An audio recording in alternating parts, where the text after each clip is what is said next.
La voix est libre, hors série, regard croisé sur 40 ans d'humanitaire. En conclusion de cette série de podcasts consacrés à l'histoire de Médecins du Monde, les récits du passé et du présent s'entrelacent pour raconter l'évolution de l'action humanitaire. Car chaque intervention de l'association, que ce soit dans l'urgence ou sur le long terme, a provoqué en interne des débats qui peu à peu ont modifié son approche.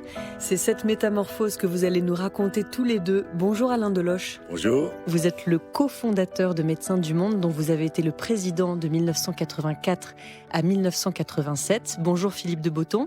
Bonjour. Vous êtes le président actuel de Médecins du Monde, donc vous pouvez commencer l'un et l'autre par nous raconter votre engagement pour Médecins du Monde. Alain Deloche, vous étiez chirurgien cardiaque à l'époque. J'étais d'abord à Médecins sans frontières, et puis nous avons créé Médecins du Monde dans les années 80.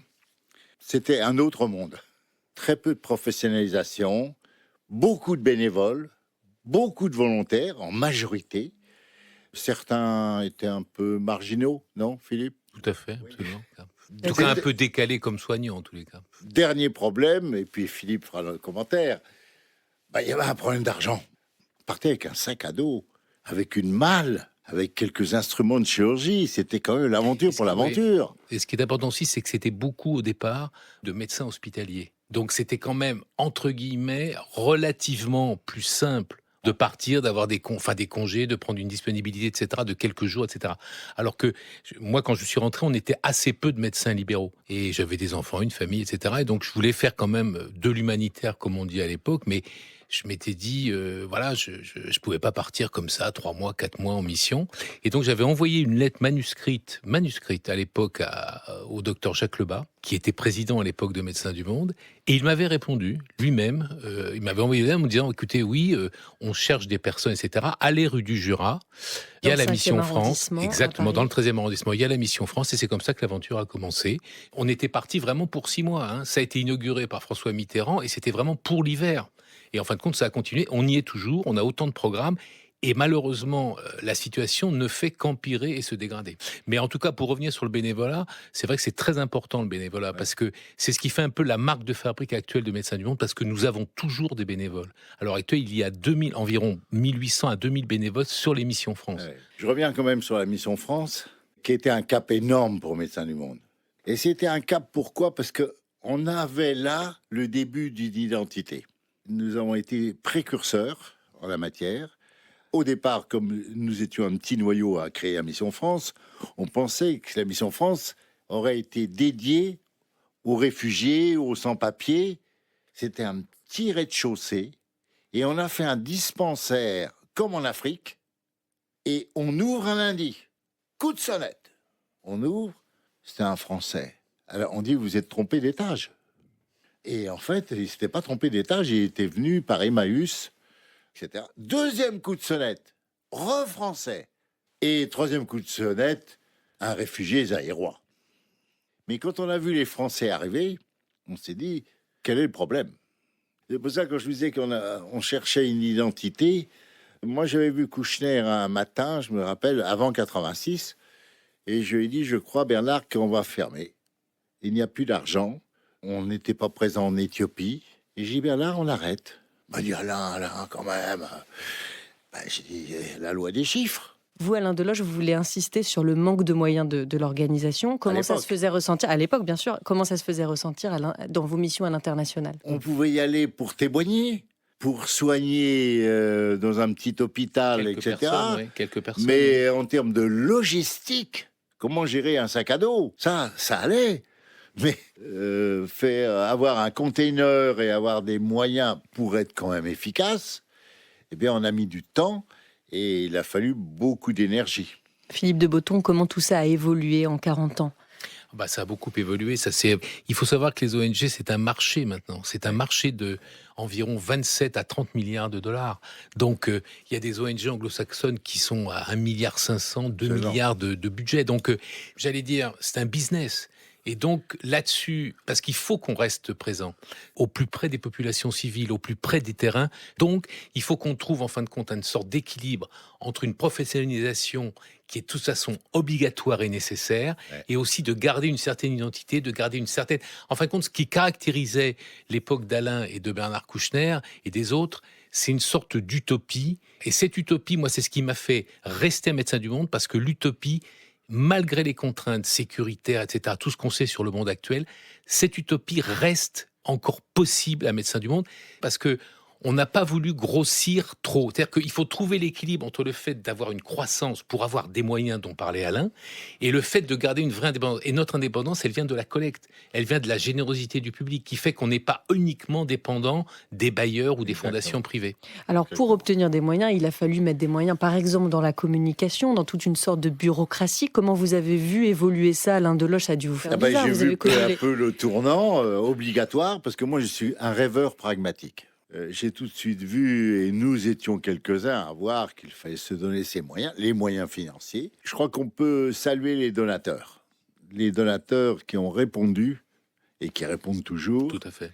Alors, la professionnalisation, je ne vais pas faire le dinosaure qui dit comment, alors les RTT, c'est vrai qu'il y a une jeune fille qui m'a demandé il y a quelque temps, et qu'est-ce qu'on fait pour les RTT à Bamako?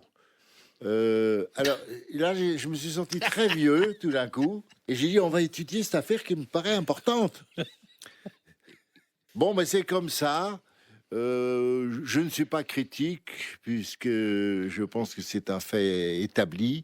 La professionnalisation, elle est utile, mais comme le dit Philippe, gardons quand même de l'utopie.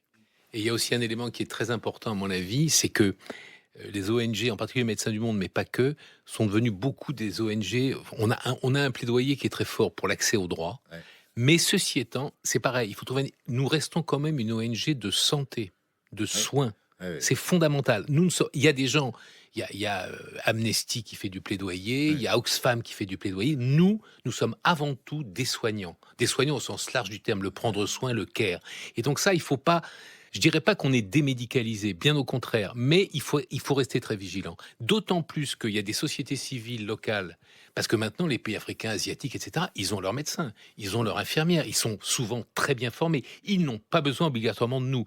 Donc c'est pour ça qu'il faut rester dans le soin, dans l'accompagnement, dans les politiques de santé publique. Il y avait à la création de Médecins du Monde un côté quand même très politique. Évidemment, l'époque était très différente. On était dans les années 80, en pleine guerre froide. Le mur de Berlin n'était pas encore tombé. Mais ces ONG, ces acteurs non étatiques, comme on dit, commencent à prendre à cette époque une place nouvelle et très particulière. Comment a évolué la place des ONG dans ce grand jeu mondial? Alain Deloche. Oui, dans les années 80, il y avait deux camps. C'était très net sur le terrain, c'est-à-dire qu'on va venir à l'époque actuelle où il y a multiples camps.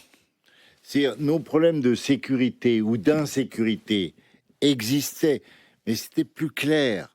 Quand nous étions en Afghanistan, nous étions bombardés par les Russes. Vous étiez, vous, en Afghanistan? Oui, j'étais en Afghanistan. On a été bombardés par les Russes.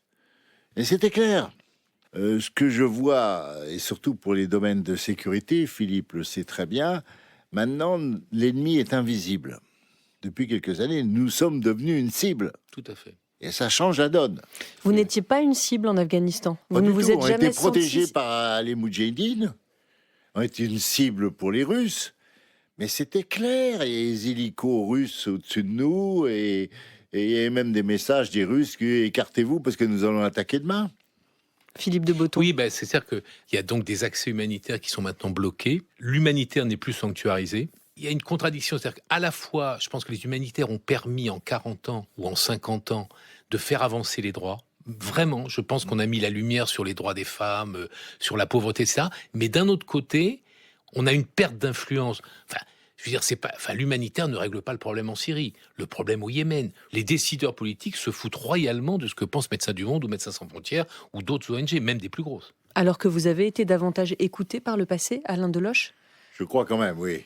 Encore une fois, on est passé d'un monde à l'autre. En termes de responsabilité, c'est un problème majeur d'envoyer une jeune femme de 25 ans Il y a des questions qu'on arrive... Enfin, tu es d'accord? De sécurité, de ce qui s'est passé au Niger récemment, avec les 5 assassinats d'Acted, etc. Mais maintenant, si vous voulez, moi j'ai connu le Burkina Faso en 2008, j'ai été responsable d'une mission de 2005 à 2010-11, mais on se baladait au Burkina Faso comme... Couvre-feu, maintenant. Mais c'était extraordinaire. Maintenant, nos équipes au Burkina Faso, ils sont en couvre-feu. Hein. Ils ne sortent plus. Ils ne sortent plus. Est-ce que vous, aujourd'hui, Philippe de Botton, en tant que président de Médecins du Monde, il vous arrive de devoir refuser des missions, en tout cas décider de ne pas envoyer quelqu'un en mission quelque part très souvent? Oui, bien sûr. Ah oui, ça arrive très souvent. Et puis il y a surtout, au-delà des personnes qu'on ne peut ne pas envoyer, il y a même des programmes qu'on ne peut pas faire. En Libye, c'est quand même extrêmement compliqué. Au Soudan, avant qu'il y ait eu le changement de régime il y a 1 an, c'était quasiment impossible. Au Sud-Soudan, c'est une catastrophe humanitaire totale, etc. Ça, vous le comprenez, Alain Deloche, ou il vous arrive de vous dire, mais qu'est-ce qu'on fait là? Pourquoi on n'y est pas? Non, mais pourquoi on y est? Et doit-on y être? Mesurons les risques. Là, il y a quelques médecins qui doivent partir en Afghanistan, à Kaboul, où nous avons un hôpital pour enfants. Vous voyez la décision? Non, c'est un problème majeur qui n'existait pas avant. Oui, il n'y avait pas. Si vous voulez, dans les ONG maintenant, vous avez il y a des services sécurité. Il y a des gens qui bossent H24 sur la sécurité. Ah oui, c'est quand même quelque chose qui, franchement, n'existait pas il y a 10-12 ans. En tout cas, pas à ce point-là. Alain Deloche, quand vous étiez président de Médecins du Monde, vous aviez combien de personnes qui travaillaient avec vous? Et aujourd'hui, Philippe de Botton? Nous avons commencé avec une demi-secrétaire. La pauvre. Nous étions au syndicat des internes des hôpitaux de Paris. Et on se partageait un bureau. Donc l'accélération a été quand même foudroyante. En quelques années, nous sommes structurés. Mais c'est toujours comme ça. On démarre avec très peu, mais il y avait toutes les chances d'échouer. Et maintenant, nous sommes... il y a environ 250 salariés au siège, 120 salariés en délégation régionale, 120 expatriés, et à peu près, comme je vous le disais, il y a 1500 à 1600 personnels local et à peu près 2000 bénévoles. Oui, c'est quand même une... En tout cas, on essaie d'avoir une communauté qui puisse un peu porter surtout les mêmes valeurs, quoi. C'est ça qui est important. Il y avait une question que je voulais te poser, parce que on aurait à refaire la Mission France en 2020. Est-ce que notre service juridique le permettrait? Alors faites attention. C'est une vraie question. Faites attention. Est-ce qu'en 2020 on pourrait faire un programme échange de 5 alors que c'était interdit de donner? C'est pas sûr. Et on a quand même prescrit de la méthadone. Là, c'est autorisé, mais on était avant qu'il y ait la méthadone. Il y avait un réseau de médecins généralistes un peu en avant. On donnait du Temgesi, qui était de la buprenorphine, du Subutex, et on le donnait de manière tout à fait illégale en tant que médecin. Dans quel domaine vous transgressez encore, Philippe de Botton? Non, là, par exemple, sur les projets migrants aux frontières, on n'est pas loin d'être dans l'illégalité, puisque on ne fait pas franchir la frontière aux personnes, bien évidemment, parce qu'on veut pas c'est pas qu'on voudrait pas le faire, mais s'il faut pas instrumentaliser les migrants, mais on fait quand même des maraudes avec des gens qui sont dans des situations extrêmement difficiles. C'est un peu limite, parce qu'il y a des forces de police qui sont pas loin et qui n'apprécient pas, que ce soit en Italie ou en France, qu'on porte secours aux migrants. Alors, il ne s'agit pas de dire que c'était mieux avant ou moins bien, mais c'est vrai que dans les années 80, il y avait un côté... on y allait, quoi. Maintenant, du fait de cette professionnalisation, on hésite, on a peur, on se dit, il faut cadrer. Dans les ONG, vous avez maintenant des services juridiques qui vous disent « Ah non, là, faut pas faire ci, faut pas ouvrir un squat, faut pas ceci, faut pas cela ». Donc, c'est vrai que la possibilité d'un peu transgresser est parfois un peu plus compliquée maintenant. Alain Deloche, vous avez connu une période particulière, celle des French Doctors. Il y avait un côté, aujourd'hui, quand on y repense, une certaine arrogance, peut-être une forme de supériorité, ou certains qui arrivaient avec des schémas de pensée un peu préconçus. Est-ce que c'était le cas ou c'était très romantique. C'est l'aventure pour l'aventure. Oui, les aventuriers. Vous aussi? Oui, je me sentais comme ça, oui. Où ça? En Érythrée, chez les Karen, où vous discutiez avec les mercenaires, on ne savait pas qui est qui, etc. Non, c'était l'aventure pour l'aventure. Mais ce qui me frappait le plus, alors, Bernard Kouchner n'aimait pas quand je dis il y a un côté pied nickelé. Et il déteste ça. Quand on arrive dans un pays pour soigner 500 000 personnes avec une malle, Et ce que dit très justement Alain, c'est qu'en fait, on a gagné quand même en efficacité, en qualité. C'est vrai qu'il faut reconnaître que certains des programmes dans les années 80 et 90, les années SIDA, en fait, Médecins du Monde, c'est un peu les années SIDA au début. Et ça a été une influence majeure à la fois sur nos programmes, la Roumanie, à la fois sur nos programmes, à la fois sur les relations. C'est la première fois que des usagers, des patients ont pris le pouvoir et nous ont dit « mais vous, docteur, mais vous ne connaissez pas cette maladie, c'est nous qui allons vous apprendre ». Et ça a vraiment modifié beaucoup les choses. Vous avez évoqué, Alain Deloche, la Roumanie. C'est quand des humanitaires arrivent en Roumanie, peu de temps après l'insurrection qui a suivi la chute du mur de Berlin, et qui trouvent des enfants dans les orphelinats, complètement livrés à eux-mêmes, et pour certains déjà atteints par le sida. Ah oui, c'était le sida qui dominait. Ça, Jacques Lebas Oui, tout à fait. était le précurseur en la matière. Et là, on avait l'impression qu'on avait quitté les fraîches docteurs pour devenir dans une médecine attendue, efficace. Et c'était bouleversant. Philippe de Botton, dans ce qui justement peut-être s'est amélioré, c'est aussi la façon dont aujourd'hui les ONG, dont Médecins du Monde, cherchent le plus possible à s'insérer dans la société locale, à travailler avec les associations locales et peut-être presque à s'effacer en fait. Oui, en tout cas, s'il y a un élément positif des dernières années, c'est vraiment l'émergence d'une société civile locale qui existe depuis maintenant au moins 10 ou 15 ans. En Afrique, en Asie, en Amérique latine, je veux dire, vous avez des gens, des ONG, des associations, il y a des collectifs citoyens, enfin, ils n'ont pas besoin d'un médecin français ou européen blanc pour leur dire ce qu'il faut faire. Par contre, qu'on puisse mêler les cultures, mêler les savoirs, etc. Je pense qu'on a aussi une manière de construire les projets, de les élaborer ensemble, qui peut vraiment, et en transformer, enfin, on a tous à apprendre les uns des autres, je pense. Quels sont aujourd'hui les défis les plus importants selon vous, Philippe de Botton, que doit relever l'humanitaire ? Moi, il me semble que, je l'ai un peu dit, il faut qu'on réussisse à durer, à persévérer et à se réinventer. C'est-à-dire qu'il y a un monde qui change, il y a un monde qui est d'une violence extrême. On le voit encore tout récemment avec les attentats ici, avec le Covid, etc. Il y a une urgence climatique qui va nous tomber dessus, qui est déjà là. Donc je pense que ça va beaucoup influencer les humanitaires, en tout cas nos programmes, etc. Vous intervenez de plus en plus sur les catastrophes naturelles ou pas ? Oui, bien sûr qu'on intervient. C'est de plus en plus. De plus en plus. Et surtout, mais le problème des catastrophes naturelles, c'est que maintenant, ça a surtout un retentissement, un impact sur la durée. Les sécheresses, les inondations, l'accès à l'eau, les températures extrêmes, donc les déplacés, les réfugiés, etc., l'accès à l'alimentation, enfin tout ça va avoir un impact chronique durable. Et donc, à mon avis, c'est le vrai défi, à mon avis, c'est plutôt à la fois la violence des conflits, le fait que ces conflits, on ne sait pas qui sont, c'est très flou, c'est régional, international, on est complètement perdu. Et à mon avis, l'urgence climatique qui va vraiment impacter. Ça, c'est vraiment les défis pour l'humanitaire de demain. Je pense que vraiment, il y a une déconnexion entre beaucoup de nos décideurs politiques et le monde réel, le monde citoyen. Et je pense que les ONG peuvent être un lien avec ces personnes-là. Et je pense que c'est là-dessus qu'il faut travailler.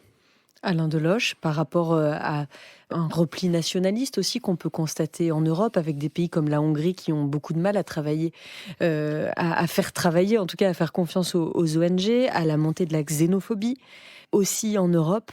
Voilà, quels sont d'après vous les nouveaux défis que vous voyez poindre aujourd'hui, vous qui étiez président de Médecins du Monde il y a... Oui, nous sommes dans un autre monde peu à peu. Moi, je crois qu'il faut rester une valeur.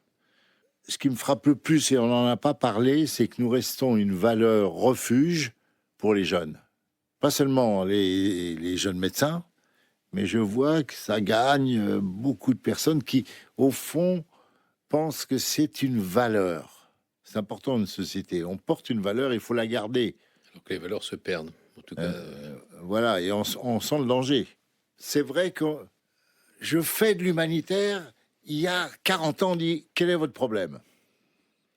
Si je dis, je fais de l'humanitaire, je veux m'engager, je suis mastérisé, etc., et je vais en Centrafrique, chapeau. Je pense qu'on porte quand même certaines valeurs, on a un vrai idéal, on reste quand même assez idéaliste en fait, même si c'est parfois utopique. Et puis militant et politique aussi. Tout à fait. Et non gouvernemental, qui n'est pas toujours facile. Pourquoi ? Parce que, par exemple, sur le plan financier, vous devez recevoir éventuellement des subsides des organismes de la France, et on est quand même un peu marqué. Il faut être vigilant. Non gouvernemental ou non gouvernable. Disons qu'on a un avantage, c'est qu'on est des médecins.